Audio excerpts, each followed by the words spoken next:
Greetings, everybody. Welcome here, you friends and fanatics of rock music. Welcome here to Prog Monster. My name is Murph. I am the host of this show. This is a show dedicated to progressive rock, hard rock, heavy metal, and in some cases, pop music. And today, this is a one off show. I'm just trying out something new, and this is going to be called The Pop Stop. So what I've done, or what I want to do here, is I pick 3 pop albums, pop rock. We're not talking about divas or anything here like that. I've picked 3 kind of pop rock albums here that I just want to talk about them and why I like them and how I think of them as musicians, how they relate to each other. I know they're all kind of poppy in some ways, but they also are different in other ways as well. So I've chosen 3 albums that I like. These are not albums that I've talked much about on the channel, but I'm going to talk a little bit about them today. So we're going to do them, maybe we'll do them alphabetically. Yeah, that's what I'll do. We'll do them alphabetically. So we're going to start with this one, Cheap Trick's Dream Police album. Some people might call this a power pop album. In that back in the day, we just called this a rock album. The word power pop wasn't something that was used very often, and not something I heard anyways. So I just thought of this as a kind of a hard rock album, rock and roll album. It's got a little bit of that 50s element to their music. I think they kind of have that 50s element to them.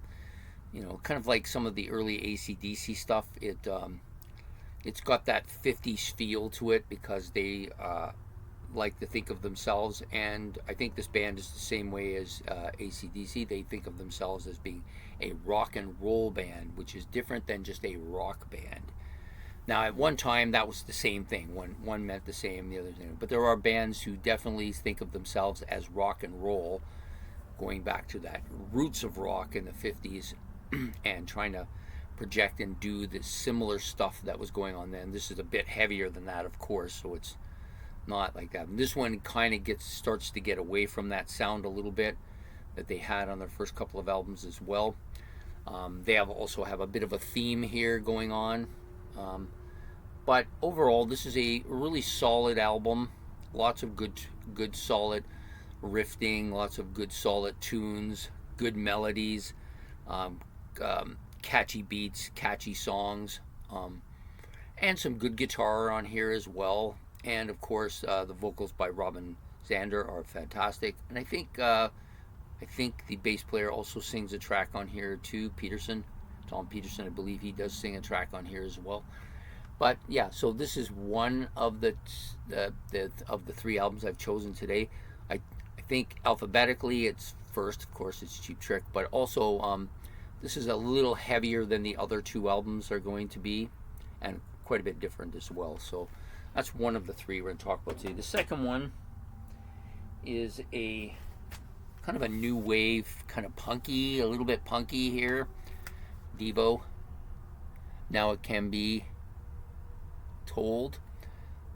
This is a pretty clear sounding album. It also has a little bit of that rock and roll feel to it, like Cheap Trick. Their roots, you can see clearly they've taken their roots from that 50s style rock and roll, and they've expanded on it and changed it a little bit. And this has got a little bit more of that choppy new wave sound to it, but also has some of that kind of poppy sound to it as well. Definitely falls well within the pop range. This is a pretty good album too, much better than a lot of people would give these guys credit for.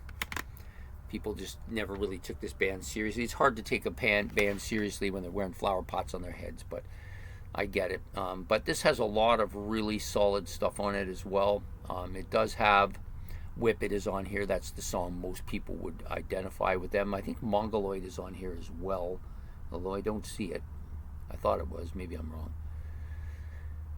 Anyways, yeah, it's got some real kind of different sounds to it. They got that face on there. So for Devo, for those of you who don't understand what it is they're trying to achieve. So Devo was one of those bands, came out in this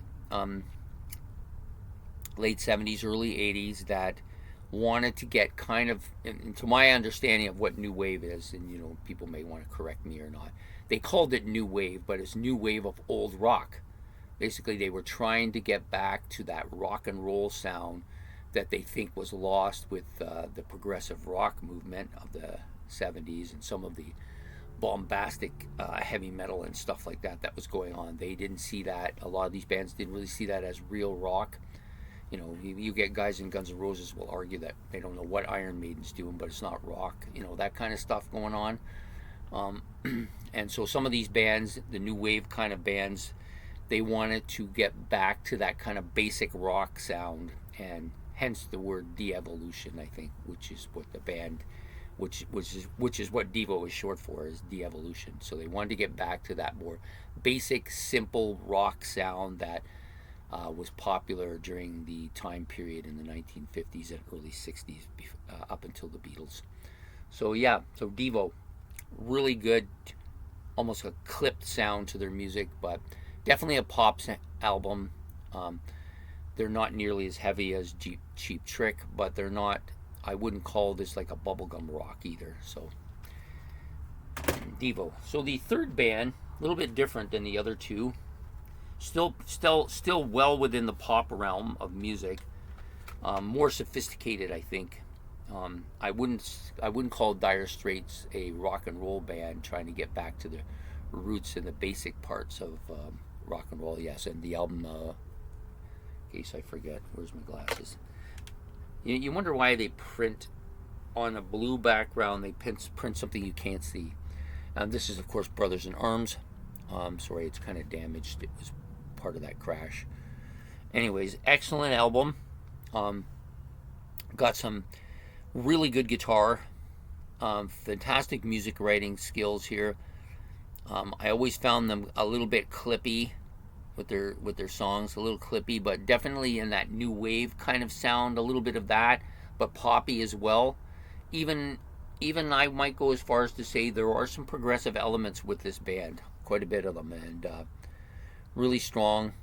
And of course, this one has Money for Nothing on it, which, you know, many feel is their biggest hit.